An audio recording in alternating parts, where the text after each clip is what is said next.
friends. It's now time for the Soulful Psalm segment of Beacon of Truth. The Soulful Psalms, we take one of the Psalms that we hear in every holy sacrifice of the Mass, and we connect that Psalm to the daily Mass readings. And today, of course, being the memorial of the Blessed Virgin Mary, Mother of the Church, we have some special readings for today. The first one is from Genesis chapter 3, which talks about the fall. Again, why Jesus had to come in the first place. We also have an alternate reading, also from Acts of the Apostles, right at the beginning of Acts of the Apostles. We also have the gospel reading from Jesus's crucifixion. Of course, and the Blessed Mother was there, one of the three women who was there at the foot of the cross that's mentioned in the Gospels, and this was particularly in John's Gospel. And then we have the Psalm that ties those readings together, Psalm 87. Now, Psalm 87 is a psalm that's typically prayed, if you look at the Liturgy of the Hours, the Divine Office, that is a psalm that is prayed on every Marian feast and solemnity is Psalm 87. And Psalm 87 is one of the psalms of the sons of Korah. Remember, Korah rebelled against Moses and Aaron in Numbers chapter 16. It says that the ground opened and Korah and his family went down alive to Sheol, which is the abode of the dead. And the ground covered them over, and fire from heaven consumed 250 members of the Korahites.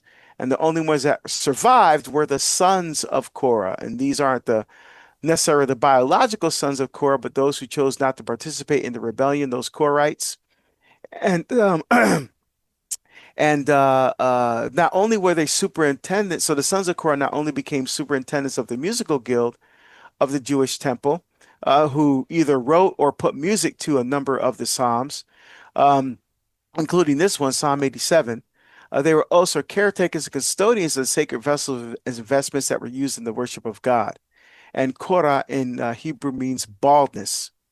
All right, and so we have that beautiful psalm tying them together. So the first reading is from the book of Genesis chapter 3. And it says, after Adam had eaten of the tree, the Lord God called to him and asked him, where are you? All right, so now this is the fall. And notice that, and right before this, we saw that the first thing that they noticed after the fall was that they were naked. And it wasn't till they both ate of the tree that they both fell. So it wasn't like she ate and then she somehow enticed him to eat as well because he was there. And his job was to serve, protect, and defend her. He didn't do that.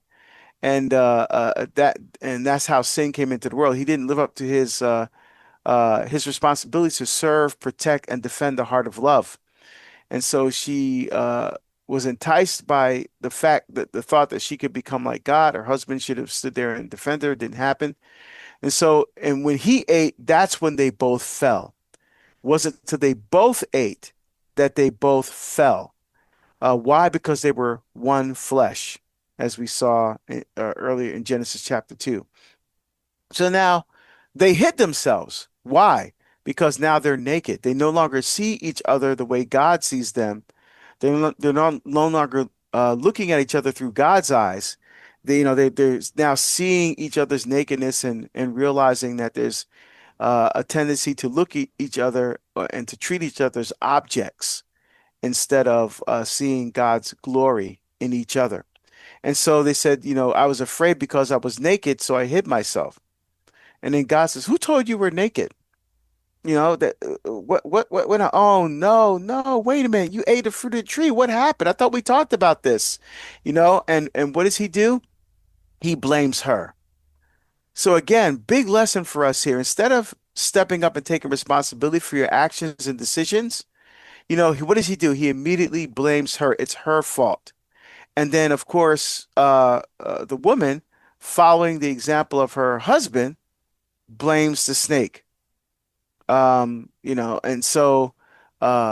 uh, so now God turns to the snake, who he knows, of course, is the devil, we saw it in Revelation 19. He was the one who was cast down from heaven during his battle with Michael and the other archangels. He said if the Revelation 19 is very clear, he was cast down to earth. So that's why he's in the garden in the first place. And so, and now the word serpent, by the way, in Hebrew is Nahash. And Nahash is means monster. It's also translated in other places in the scriptures as Leviathan. So it's not a little garden snake that sometimes you see in medieval art. This was a monster. And this is the monster that was trying to do what? Destroy covenant relationship with God by attacking and destroying the family. And that is exactly what's going on today.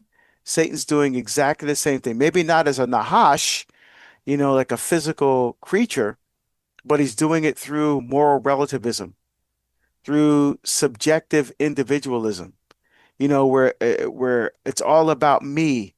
I have to do what's best for me. It's not about covenant, where it's just a vowed exchange of lives, where your main concern is for the good of the other. What's best for the other? How can I be a gift? How can I make a gift of myself to someone else? How can I pour out my life for someone? That's what it's all about. But that was lost during the fall. And so humanity is turned in on itself. And we still see that selfishness within our culture and society today. And so God exacts the punishment for Satan. He says that you shall be banned from all the other animals. On your belly you shall crawl, dirt you shall eat all the days of your life. And then we have the famous proclamation, Genesis 3:15, often called the proto-evangelium or the first gospel.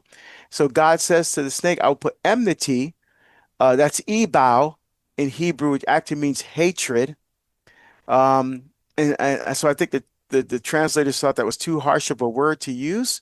And so they used enmity, which means opposition to. I'll put enmity between you and the woman, between your offspring and hers.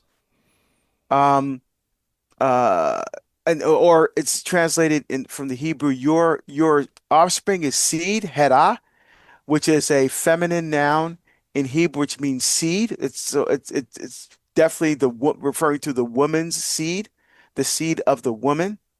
And this is one of the ways that we know here that this woman is the Blessed Virgin Mary and not Eve. You would think it would be Eve because she's the only woman mentioned at this time. So of course you think, well, between you and the woman, of course that's Eve. Well, no, it's actually pointing to the Blessed Virgin Mary. So what are some clues for me? Well, first of all, it says the punishment involves two people, right? There are three people there. There's the serpent, which is the devil, Adam, and Eve. Those are the only three. So so God is talking here.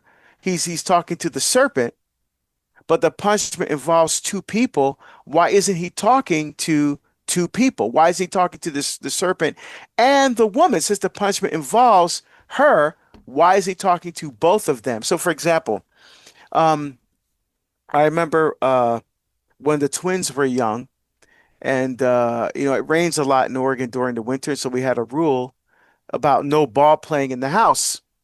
And so I was upstairs, I heard a crash, and I came down, and the lamp by the television had fallen over and broken on the ground, which we never replaced, by the way. Uh, and there were a ball on the ground. There were the twins. And I said, who did it? And they're pointing at each other, right?